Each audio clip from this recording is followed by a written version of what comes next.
तो हेलो दोस्तों, गरेशा वर्ल्ड के इस यूट्यूब चैनल में मैं राहुल सर आप सब दोस्तों का बहुत स्वागत करता हूं। तो दोस्तों हमारा जो है ना 12th केमिस्ट्री के अंदर चैप्टर नंबर जो लास्ट चैप्टर है हमारा जैव अणु बायोमोलिक्यूल जो है ना स्टार्ट हो गया था। और पिछली वीडियो में केवल और केवल हमने बायोमोलिक्यूल के बारे में बताया था कि जो जैव अणु होता है वो क्या होता है, केवल उतना बताया था। तो आज की वीडियो में ना हम दोस्तों करने वाले हैं कार्बोहाइड्रेट, और कार्बोहाइड्रेट की ये 1 शॉर्ट वीडियो है और पूरा का पूरा कार्बोहाइड्रेट इसमें खत्म किया जाएगा और सब कुछ आपको एक एक चीज एक्सप्लेन की जाएगी। तो दोस्तों वीडियो में शुरू से लेकर अंत तक बने रहिएगा, और वीडियो अच्छा लगे तो वीडियो को लाइक जरूर करिएगा भाई। और अभी तक आपने चैनल को सब्सक्राइब नहीं किया तो भाई बहुत गलती की है भाई, चैनल को सब्सक्राइब कर लो, क्योंकि आप यहां हमसे जुड़ गए हैं तो एक अच्छे प्लेटफॉर्म के साथ आप जुड़ गए हैं, आपको कभी भी कोई दिक्कत नहीं होने वाली। ठीक है, तो हम दोस्तों स्टार्ट करते हैं कार्बोहाइड्रेट। तो आप डाल लीजिए हेडिंग भाई साहब कार्बोहाइड्रेट। जी हां, कार्बोहाइड्रेट। तो जान लेते हैं कि कार्बोहाइड्रेट क्या है मेरे भाई। जो कार्बोहाइड्रेट है, देखो सबसे पहले तो मैं कार्बोहाइड्रेट के स्रोत बताऊंगा, कार्बोहाइड्रेट किस में होता है वो बताऊंगा सबसे पहले। ठीक है, आपको थोड़ा सा फिर दिमाग में अच्छे से चीजें समझ में आ जाएंगी फिर। ठीक है ना, तो सबसे पहले बता दें तो मेरे भाई जो शक्कर होती है शक्कर एक कार्बोहाइड्रेट है।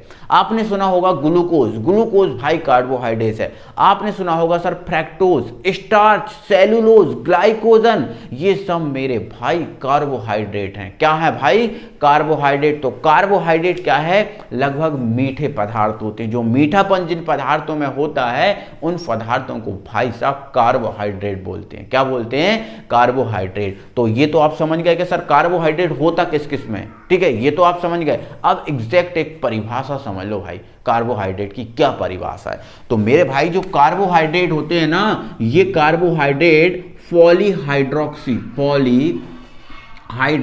अब पॉलीहाइड्रोक्सी का मतलब क्या है सर? पॉलीहाइड्रोक्सी का मतलब क्या है, बिल्कुल आपको एक एक चीज एक्सप्लेन कर दूंगा, टेंशन नहीं लेना। तो पॉलीहाइड्रोक्सी का भाई, पॉली का तो मतलब आप जानते ही हो एक से ज्यादा होता है। पॉली का मतलब क्या होता है? एक से ज्यादा। पॉली का मतलब क्या होता है? एक से ज्यादा। हाइड्रोक्सी का मतलब भाई साहब होता है OH। हाइड्रोक्सी का मतलब क्या होता है? OH। मतलब इसका क्या हुआ? पॉलीहाइड्रोक्सी का मतलब क्या होगा? पॉलीहाइड्रोक्सी का मतलब एक से ज्यादा OH, एक से ज्यादा OH। ठीक है, अभी परिभाषा कंप्लीट नहीं हुई, टेंशन मत लो। तो जो कार्बोहाइड्रेट होते हैं मेरे भाई, ये पॉलीहाइड्रोक्सी एल्डिहाइड, पॉलीहाइड्रोक्सी एल्डिहाइड, या फिर ये एल्डिहाइड का मतलब जानते हो? एल्डिहाइड का मतलब सिंगल बॉन्ड CHO। तो पहले इस पूरी लाइन का मतलब समझ लो। ठीक है, पॉलीहाइड्रोक्सी एल्डिहाइड मतलब जो कार्बोहाइड्रेट है वो पॉलीहाइड्रोक्सी एल्डिहाइड है। इसका मतलब क्या है? इसका मतलब ये है मेरे भाई कि जो कार्बोहाइड्रेट होता है उसमें कार्बोहाइड्रेट में एक से ज्यादा OH के साथ, देखो पॉलीहाइड्रोक्सी का मतलब एक से ज्यादा OH, एक से ज्यादा OH के साथ एल्डिहाइड समूह होता है। कार्बोहाइड्रेट वही होगा जिसमें एक से ज्यादा OH के साथ क्या हो? CHO समूह उपस्थित होगा, वो कार्बोहाइड्रेट होगा। जैसे ग्लूकोज में एक से ज्यादा OH के साथ CHO उपस्थित होता है, मतलब ग्लूकोज क्या है? कार्बोहाइड्रेट। देखो मैं सब संरचनाएं बताऊंगा, टेंशन नहीं लेना। इनकी दो परिभाषाएं बताऊंगा, इसकी भी 2 परिभाषाएं बताऊंगा। ठीक है, टेंशन नहीं लेना, समझना चीजों को। ठीक है, तो जो कार्बोहाइड्रेट होते हैं वो पॉलीहाइड्रोक्सी एल्डिहाइड होते हैं, या फिर मेरे भाई जो कार्बोहाइड्रेट होते हैं वो कार्बोहाइड्रेट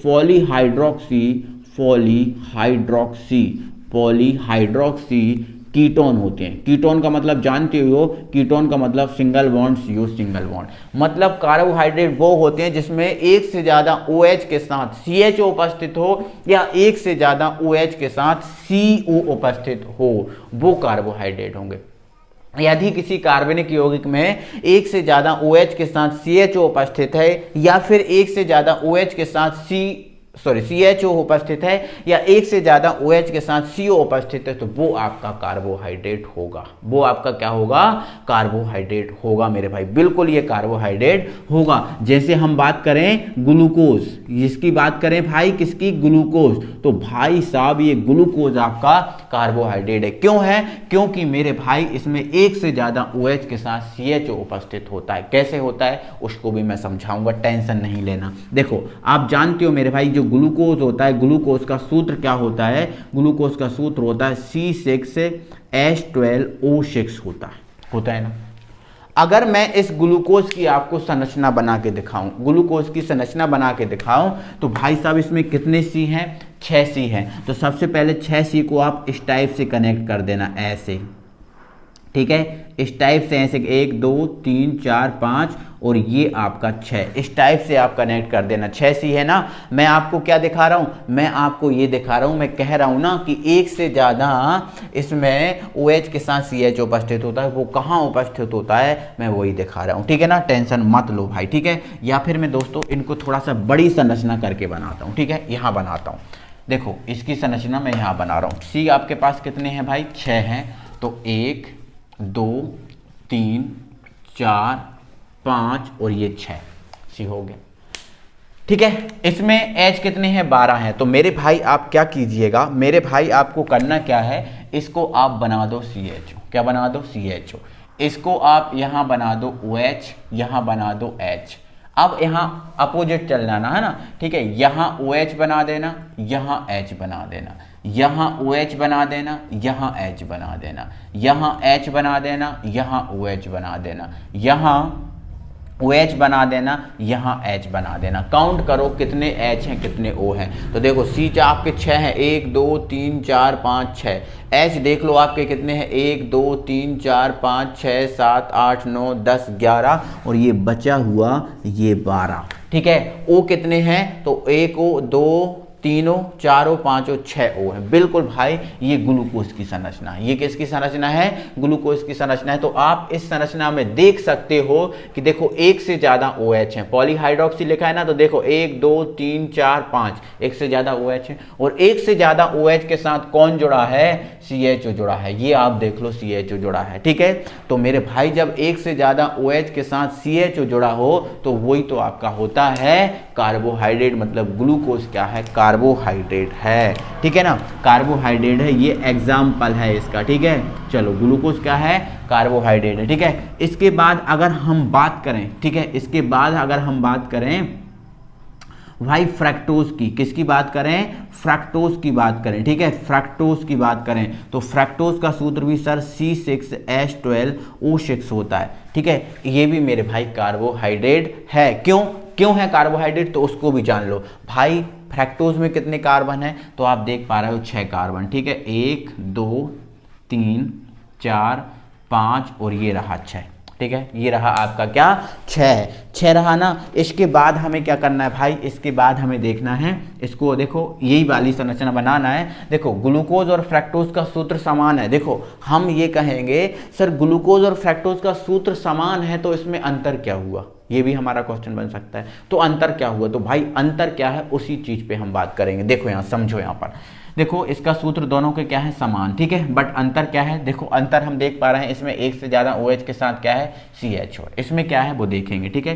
तो आप इसको OH बना दो, इसको H बना दो, यहाँ H बना दो, यहाँ H बना देना, यहाँ OH बना देना, इसको आप CO बना दो, इसको आप क्या बना दो भाई साहब, CO बना दो, ठीक है। छोड़ दो इसको अब, ठीक है। यहाँ आप क्या कर देना, OH बना देना, यहाँ आप H बना देना, यहाँ आप H बना देना, यहाँ OH, ठीक है। यहाँ पर OH, यहाँ H और यहाँ H। आप देख लो कितने कार्बन कितने हाइड्रोजन, देख लो आप, चेक कर लो एक बार, ठीक है। देखो कार्बन 1 2 3 4 5 6 ही हैं, हाइड्रोजन 1 2 3 4 5 6 7 8 9 10 11 12, ऑक्सीजन 1 2 3 4 5 6, ये होता है। तो इन दोनों की संरचना में अंतर क्या दिख रहा है, इन दोनों की संरचना में अंतर इतना दिख रहा है कि सर इसमें CHO उपस्थित है और इसमें क्या उपस्थित है, CO उपस्थित है। तो ध्यान रखना कि ये देखो मैंने बता दिया, पॉलीहाइड्रोक्सी एल्डिहाइड या पॉलीहाइड्रोक्सी कीटोन होते हैं, वही आपके कार्बोहाइड्रेट हैं। मतलब ये दोनों आपके क्या है, कार्बोहाइड्रेट हैं। इसके बाद अगर हम देखें दोस्तों शक्कर, इसके बाद हम देखें शक्कर, तो शक्कर भी आपका क्या है, कार्बोहाइड्रेट है। शक्कर का सूत्र मतलब शर्करा का सूत्र क्या होता है, C12 और H22O11, ये आपका शक्कर है, वो भी आपका ग्लूकोज है। ठीक है, चलो इसके बाद आप देखोगे स्टार्च, तो स्टार्च भी आप मेरा भाई कार्बोहाइड्रेट है। ठीक है, आप देखोगे सेलुलोज, तो सेलुलोज भी आपका क्या है, कार्बोहाइड्रेट है, क्योंकि इन सब में ये आपका CHO और CO होता है, पॉलीहाइड्रोक्सी एल्डिहाइड या पॉलीहाइड्रोक्सी कीटोन इनमें सब में होता है। ठीक है, अब बोलोगे सर शक्कर में कैसे होगा, तो मेरे भाई शक्कर को आप जैसे ही शक्कर में आप जल डालोगे तो शक्कर आपका ग्लूकोज और फ्रक्टोज में टूट जाएगा, और ग्लूकोज और फ्रक्टोज में ये है। ऐसे ही आपका स्टार्च, स्टार्च में जैसे ही आप स्टार्च का वियोजन करोगे तो ग्लूकोज के बहुत सारे अणु बन जाएंगे, और ग्लूकोज में आपका ये है।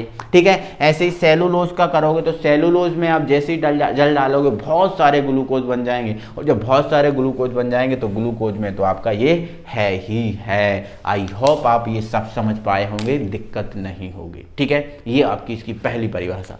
सर आपको एग्जाम में लिखने की प्रॉब्लम, सर एग्जाम में कैसे लिखें, क्या, टेंशन नहीं लो भाई, एग्जाम में लिखने वाली भी कोई बात नहीं है। ठीक है, इसके जस्ट बाद जैसे ही वीडियो खत्म होगा, वीडियो के जस्ट बाद हमारे टेलीग्राम चैनल पे इसकी पूरी PDF बना डाल दी जाएगी, और पूरी PDF डाल दी जाएगी, जितना भी पूरा कार्बोहाइड्रेट है पूरा डाल दिया जाएगा। आप अपनी कॉपी में लिख लेना, यहां आप समझ लो, बस यहां आप समझो। ठीक है, चलो आगे हम दोस्तों बात करेंगे कार्बोहाइड्रेट की। ठीक है, तो ये हो चुका है।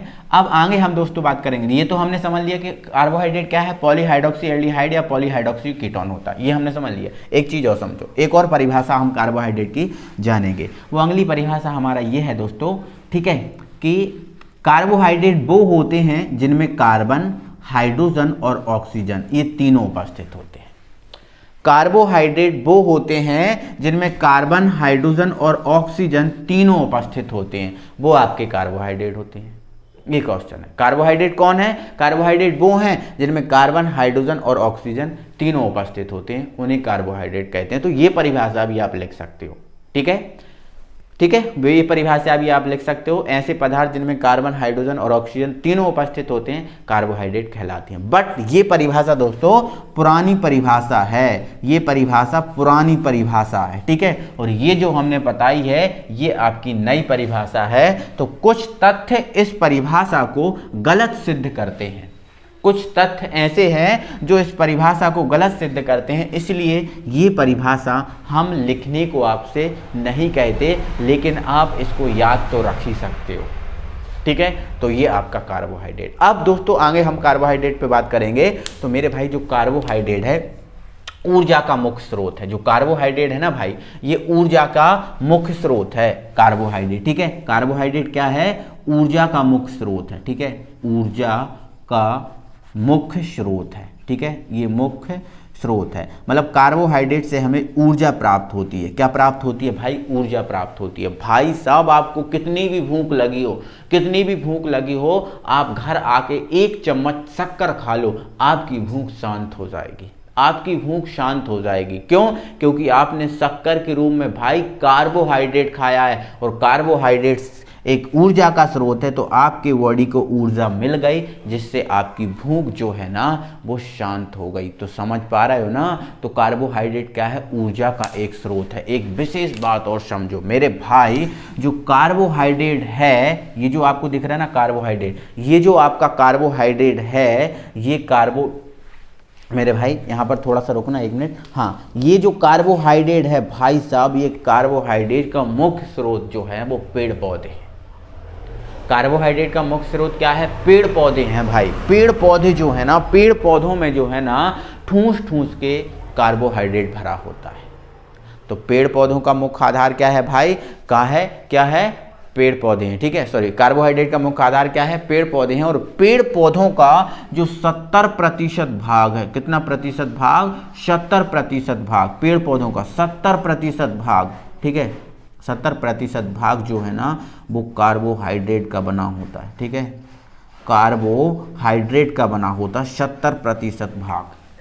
ठीक है, इनका काम जो है पेड़ पौधों को आधार प्रदान करना, जो पेड़ पौधे होते हैं ना उनको आधार प्रदान करने का इनका काम होता है। किनका, कार्बोहाइड्रेट का। तो कार्बोहाइड्रेट पेड़ पौधों को आधार प्रदान करते हैं। ठीक है, और पेड़ पौधों को ऊर्जा प्रदान करते हैं। ठीक है, आधार प्रदान करते हैं और उनको ऊर्जा प्रदान करते हैं। कौन, कार्बोहाइड्रेट। ठीक है, तो पेड़ पौधों का मुख्य जो घटक है वो क्या है, कार्बोहाइड्रेट। ठीक है, इतना समझ गए, ये चीज़ समझ गए, परिभाषा और इसका क्या काम है ये चीज़ समझ गए, उदाहरण अपने देख लिए। अब हम देख लेते हैं कार्बोहाइड्रेट के जैविक कार्य। तो भाई साहब कार्बोहाइड्रेट के जैविक कार्य क्या है जैविक कार्य? कार्बोहाइड्रेट का जैविक कार्य तो यही है कि ये ऊर्जा प्रदान करता है। क्या करता है? ये ऊर्जा प्रदान करता है। ठीक है, और कार्बोहाइड्रेट का काम है, कार्बोहाइड्रेट का काम ये है कि ये पेड़ पौधों के अधिकांश भाग का निर्माण करता है, क्योंकि पेड़ पौधों को आधार प्रदान करता है ना, तो पेड़ पौधों के अधिकांश भाग का ये निर्माण करता है, शरीर को ऊर्जा प्रदान करता है, यही तो इसके कार्य हैं। ठीक है, तो ऊर्जा प्रदान करना, पेड़ पौधों को आधार प्रदान करना, यही इसका काम है। किसका? कार्बोहाइड्रेट का। तो यही कार्य है और यही इसका क्या है, महत्व है। ठीक है, महत्व या कार्य, ठीक है, लगभग एक ही समान है। ठीक है, तो क्या है, पेड़ पौधों को ऊर्जा प्रदान करना, ठीक है, पेड़ पौधों को आधार प्रदान करना, ठीक है, और किसी भी मानव इंसान को ऊर्जा प्रदान करना, इसका एक कार्य है। ठीक है, आगे हम बात करेंगे। और अब हम कार्बोहाइड्रेट के वर्गीकरण पे बात कर लेते हैं। तो दोस्तों अब जो है ना हमारा जो कार्बोहाइड्रेट है, इस कार्बोहाइड्रेट का वर्गीकरण समझेंगे और एक एक चीज को समझेंगे, जानेंगे, टेंशन मत लेना, कुछ नहीं मतलब सोचना, अभी बहुत अच्छे से ये चीज़ समझ में आ जाएगी। अभी आप ये नहीं सोचना कि सर ये कैसे क्या, ठीक है, कुछ मत समझो, अभी पूरा तो आपके दिमाग में प्रवेश कर जाएगा। ठीक है, देखो इधर कार्बोहाइड्रेट हमने पढ़ लिया, जो आपका पॉलीहाइड्रोक्सी एल्डिहाइड या पॉलीहाइड्रोक्सी क्या होता है, कीटोन होता है, बिल्कुल हमने समझ लिया। पॉलीहाइड्रोक्सी एल्डिहाइड कौन होता है, ग्लूकोज, मतलब एक से ज़्यादा OH के साथ CHO किसके अंदर उपस्थित होता है, CHO के अंदर, सॉरी ग्लूकोज के अंदर, और एक से ज़्यादा OH के साथ CO किसके अंदर उपस्थित होता है, फ्रैक्टोज के साथ। ये तो अब भी पढ़ा हमने, एक से ज़्यादा OH के साथ CHO किस में उपस्थित होता है, ग्लूकोज में, और एक से ज़्यादा OH के साथ CO किस में उपस्थित होता है, फ्रैक्टोज में। ये अब भी देखा हमने, देखा है ना, अभी टेंशन मत लेना, बिल्कुल ठीक है। देखो कार्बोहाइड्रेट आपका 3 टाइप का होता है, 3 टाइप का होता है, फर्स्ट, सेकेंड और ये 3। ठीक है, मतलब पहला होता है मोनोसैकेराइड, दूसरा होता है ओलिगोसैकेराइड, ठीक है, क्या होता है, ओलिगोसैकेराइड, और तीसरा होता है पॉलीसैकेराइड। क्या होता है, पॉलीसैकेराइड। 3 टाइप का होता है, आगे समझो। मोनोसैकेराइड क्या है, ये बात करें, मोनोसैकेराइड क्या है। तो मेरे भाई जो मोनोसैकेराइड है, ऐसा कार्बोहाइड्रेट होता है जो सबसे सरलतम होता है। मतलब मोनोसैकेराइड जो कार्बोहाइड्रेट, मोनोसैकेराइड कार्बोहाइड्रेट, ये भी कार्बोहाइड्रेट, ये भी कार्बोहाइड्रेट, बट मोनोसैकेराइड क्या है, तो मोनोसैकेराइड मेरे भाई सबसे सरलतम कार्बोहाइड्रेट होता है, सबसे छोटा कार्बोहाइड्रेट होता है। देखो किसी भी पदार्थ की एक छोटी इकाई होती है, पदार्थ की सबसे छोटी इकाई क्या है, परमाणु होती है ना। तो ऐसे ही भाई कार्बोहाइड्रेट में जो सबसे छोटा है भाई, सबसे छोटा भाई वो कौन है, मोनोसैकेराइड।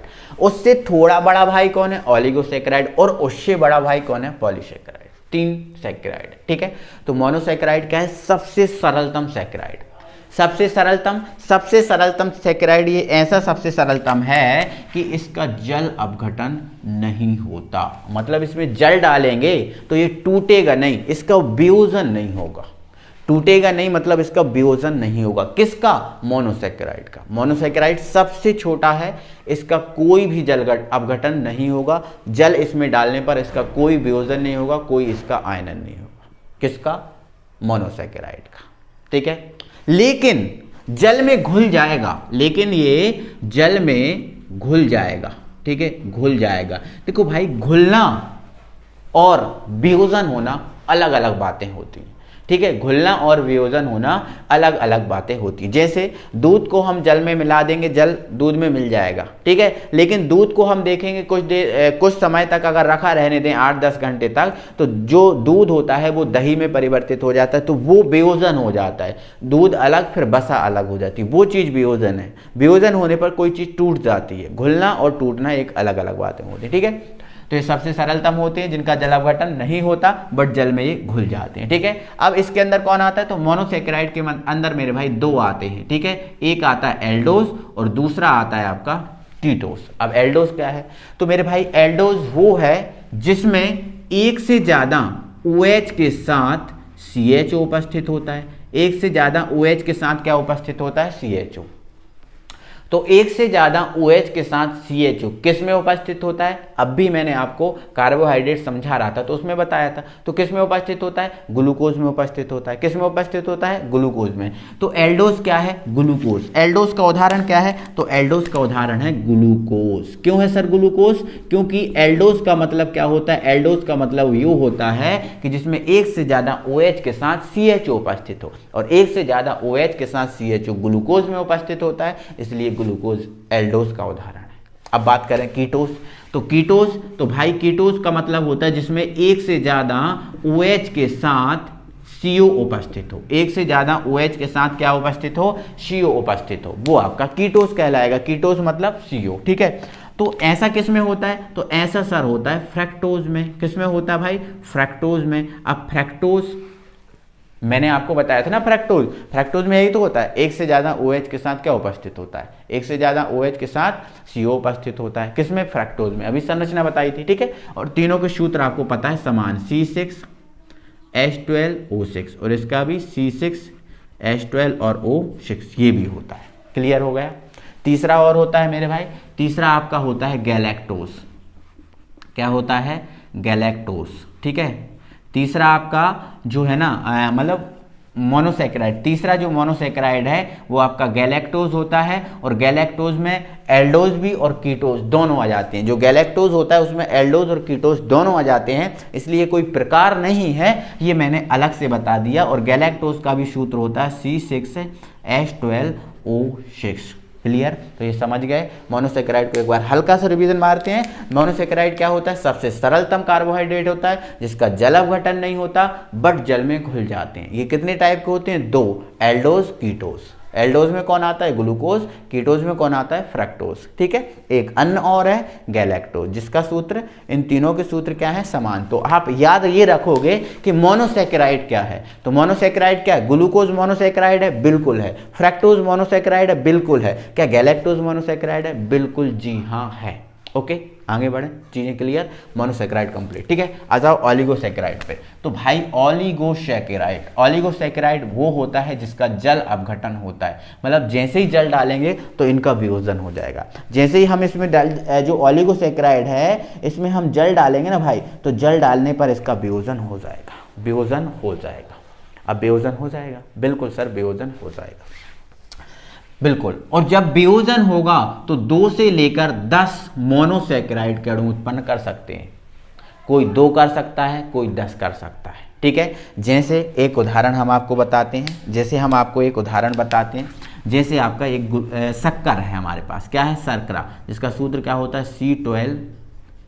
C12H22O11। ये किसका सूत्र है भाई? शर्करा का सूत्र है, ठीक है। शर्करा का सूत्र, ठीक है। अब यदि इस शर्करा में देखो जल अपघटन होता है, मतलब जैसे ही हम इस शर्करा में जल डालेंगे, क्या डालेंगे भाई? जल डालेंगे। तो जैसे ही मेरे भाई इसमें हम जल डालेंगे तो इसका वियोजन हो जाएगा, ये टूट जाएगा। और ये किस में टूटेगा? तो ये किस में टूटेगा? तो मेरे भाई जो शक्कर होती है, शक्कर ग्लूकोज C6H12O6 और C6H12O6, मतलब जो शक्कर होती है उसका जल अपघटन होने पर वियोजन होता है, और वो किस में टूट जाती है? ग्लूकोज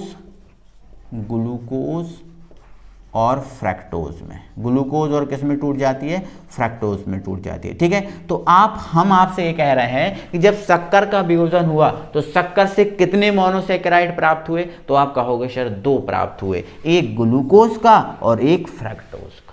कितने प्राप्त हुए? 2 प्राप्त हुए। तो समझ पा रहे हैं ना?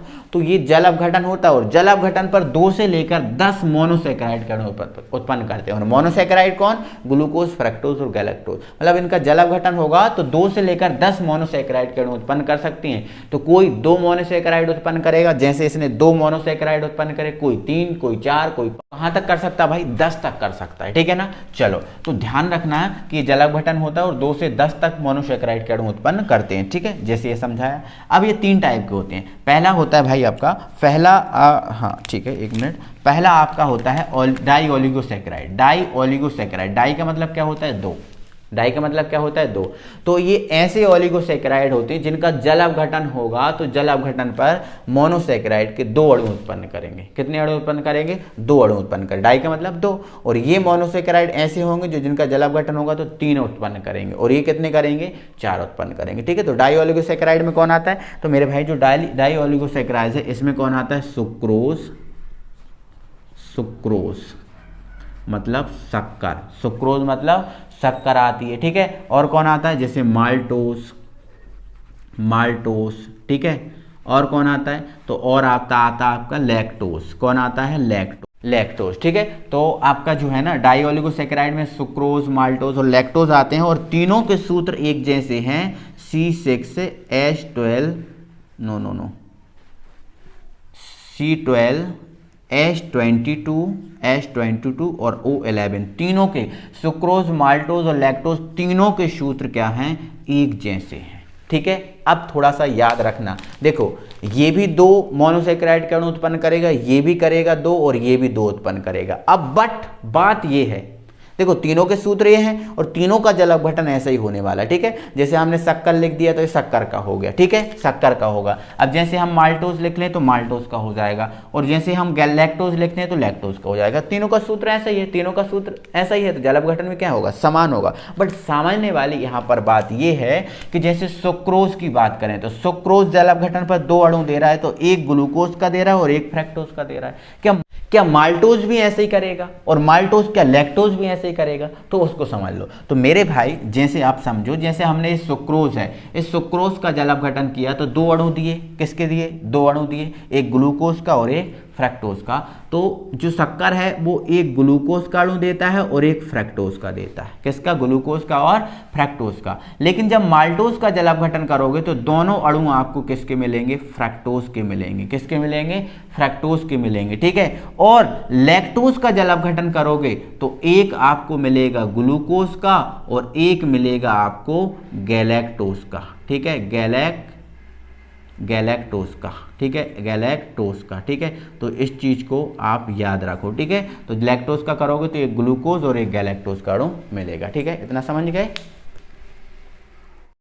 तो इतना आप समझ गए हो कि जब सुक्रोज का जल अपघटन होगा, ठीक है, तो एक ग्लूकोज और एक फ्रैक्टोज मिलेगा, एक ग्लूकोज और फ्रैक्टोज। जब माल्टोज का होगा तो दोनों आपको जो है ना, सॉरी दोस्तों, एक मिस्टेक हो गई है। ठीक है, जब आपका माल्टोज का जल अपघटन होगा तो दोनों ना आपको ग्लूकोज के अणु मिलने वाले हैं, दोनों आपको ग्लूकोज के अणु मिलने वाले हैं। लेकिन जब लैक्टोज का जब होगा तो एक आपको मिलेगा ग्लूकोज का और एक मिलेगा आपको गैलेक्टोज का। ये याद रखना। ठीक है, जैसे हमने सुक्रोज का करके बताया ना, ऐसे ही आपका इन तीनों का हो जाएगा, क्योंकि तीनों के सूत्र क्या है? समान है। ठीक है, जैसे शर्करा की जगह आप क्या लिख दोगे? माल्टोज लिख दोगे। ठीक है, माल्टोज लिख दोगे। ठीक है, तो जब माल्टोज का होगा तो हमें ये जो अणु मिलेगा ये ग्लूकोज का ही मिलेगा। किसका मिलेगा? ग्लूकोज का ही मिलेगा। ठीक है, और ये जो आपको अणु मिलेगा ये भी ग्लूकोज का मिलेगा, फ्रैक्टोज का नहीं मिलेगा।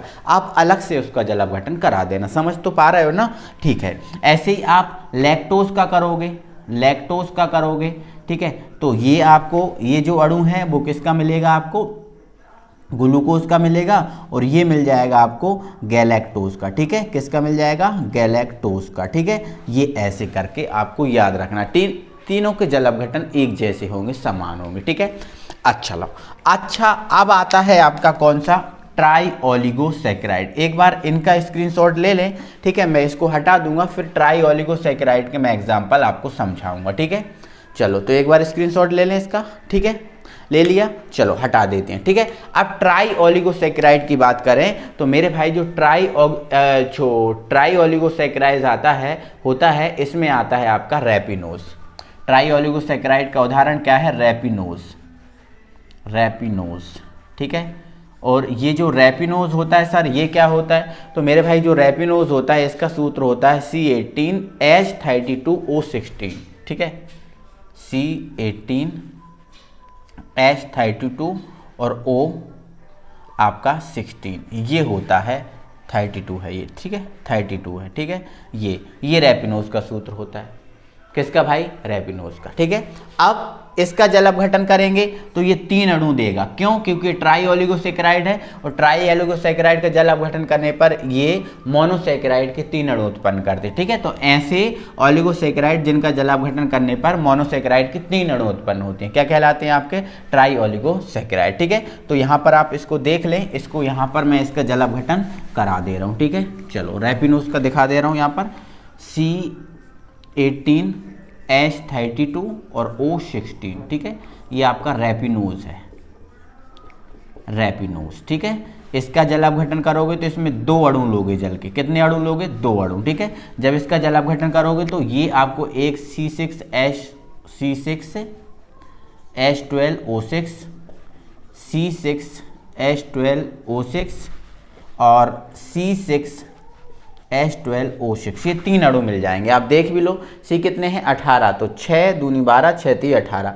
H कितने हैं, 32 और ये 4, ये कितने हैं, 36। 32 और 4 36, तो 12, 12 दूनी 24, 12 3 36। O कितने हैं, 16 और 2 इधर है 18, तो 6 दूनी 12, 6 3 18, तो ये 3 अणु उत्पन्न कर देगा। समझ रहे हो ना? ठीक है, इसके बाद आता है टेट्रा ओलिगोसैकेराइड। तो टेट्रा जो ओलिगोसैकेराइड है भाई, टेट्रा ओलिगोसैकेराइड ये ऐसा ओलिगोसैकेराइड है जिसका हम जल अपघटन कराएंगे तो ये हमें मोनोसैकेराइड के 4 अणु उत्पन्न करेगा। कितने अणु उत्पन्न करेगा, 4 अणु ये उत्पन्न करेगा। और इसका उदाहरण क्या है, तो इसका उदाहरण है स्टेफियोज।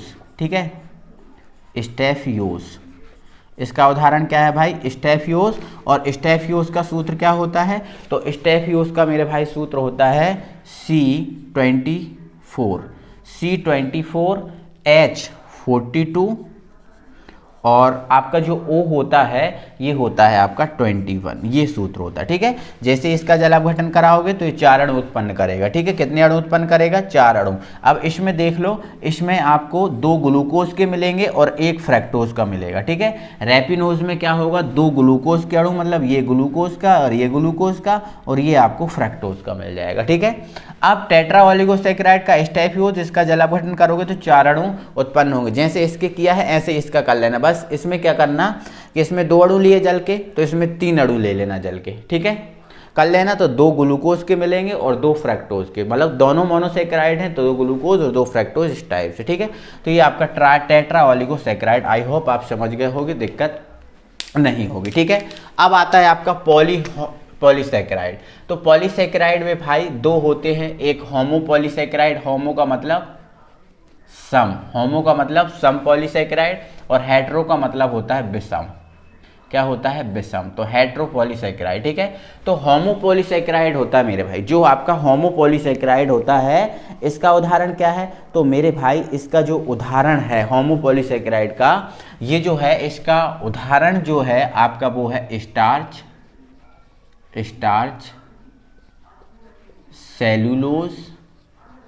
सेल्यूलोज।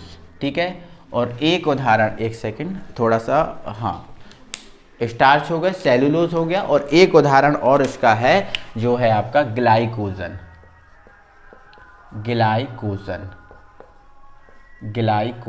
3 उदाहरण है। ठीक है, स्टार्च, सेलुलोज और ग्लाइकोजन, ये 3 उदाहरण है, और तीनों के सूत्र मेरे भाई समान है। ठीक है, तीनों के सूत्र क्या है, समान, और तीनों के सूत्र यहाँ से ये बन जाते हैं C6H10O5 की होल पावर n। ठीक है, C6H10, ठीक है, कि C6H10O5 की होल पावर n, ये तीनों के सूत्र हैं। ठीक है, जिसमें स्टार्च आलू में होता है, चावल में होता है। ठीक है, अब सेलुलोज किस में होता है, तो सेलुलोज भाई जो पेड़ पौधे होते हैं, पेड़ पौधों में देखते हो, पेड़ पौधों को जब तना छीलते हो तो उसमें एक चिपचिपा एक रस सा निकलता है, पानी सा निकलता है, वही आपका सेलुलोज होता है। ठीक है, किसी भी पेड़ पौधे को आप छीलोगे तो उसको आप जब छीलोगे तो उसमें एक रस निकलता है, एक चिपचिपा पदार्थ निकलता है। ठीक है, वही आपका सेलुलोज है। ठीक है, तो ये आलू में, चावल में मिल जाता है। सेलुलोज कहाँ मिल जाता है, पेड़ पौधों में। और ग्लाइकोजन किस में, तो जो जानवर होते हैं, ठीक है, जो जानवर होते हैं, जंतु होते हैं, उनमें संचित होता है। कौन, ग्लाइकोजन। ठीक है, ये इनका जल अपघटन होता है, जो पॉलीसैकेराइड है इनका जल अपघटन होता है। ठीक है, और जल अपघटन पे ये क्या करते हैं, 10 से ज़्यादा, 10 से ज़्यादा मोनोसेकेराइड के अणु उत्पन्न करते हैं, 10 से ज़्यादा करते हैं। ठीक है, अब एक बात और करेंगे, सर ये कौन सा मोनोसेकेराइड देगा, जब इसका वियोजन होगा तो 10 से ज़्यादा कौन से अणु मिलेंगे, इसके कौन से मिलेंगे, इसके कौन से मिलेंगे। ठीक है, तीनों को ध्यान रखना, तीनों ग्लूकोज के अणु उत्पन्न करते हैं, तीनों में ग्लूकोज होता है, तीनों ग्लूकोज होता है, तीनों में ग्लूकोज के अणु उत्पन्न होते हैं। इसका जल अपघटन कराओगे तो इससे भी हमें ग्लूकोज मिलेगा, इसका जल अपघटन कराओगे तो इससे भी हमें ग्लूकोज मिलेगा, और इससे भी हमें क्या मिलेगा, ग्लूकोज। मतलब ऐसा भी कहें कि ये ग्लूकोज के बहुलक है, तीनों ये किसके बहुलक हैं, ग्लूकोज के बहुलक हैं। ठीक है, सम का तो मतलब यही है जो एक ही प्रकार के मोनोसेकेराइड अणु उत्पन्न करता है 10 से ज़्यादा। ठीक है, और हेटेरो का मतलब, विषम का मतलब होता है जो अलग अलग टाइप के। ठीक है, अलग अलग टाइप के। ठीक है, कोई मतलब अलग अलग टाइप के, मतलब कुछ मोनोसेकेराइड कुछ ग्लूकोज उत्पन्न करे और कुछ फ्रक्टोज उत्पन्न करे, ऐसे अलग अलग टाइप के। ठीक है, ठीक है, तो समझ गए ना आप। और हेटेरोपॉलीसेकेराइड है, इसका उदाहरण क्या है, तो इसका उदाहरण है पेप्टिडो ग्लाइकेंस पेप्टिडोग्लाइकेंस जो है ना हेटेरोपॉलीसेकेराइड का उदाहरण, जब इसका जल अपघटन करेंगे तो ये विभिन्न प्रकार के जो है ना मोनोसेकेराइड अणु आपको उत्पन्न करेगा। ठीक है, कुछ ग्लूकोज के और कुछ फ्रक्टोज के। तो ऐसे करके ये आपका कार्बोहाइड्रेट का पूरा वर्गीकरण आपका समाप्त होता है। तो इसकी वड़ियाँ अच्छे तरीके से हैंड राइटिंग में आपको तरीके से जमे हुए नोट्स जो हैं वो हमारे टेलीग्राम चैनल पे मिल जाएंगे। और हमारा जो टेलीग्राम चैनल है इसका वीडियो के डिस्क्रिप्शन में भी लिंक दिया है। और यहाँ पर हम लिख दे रहे हैं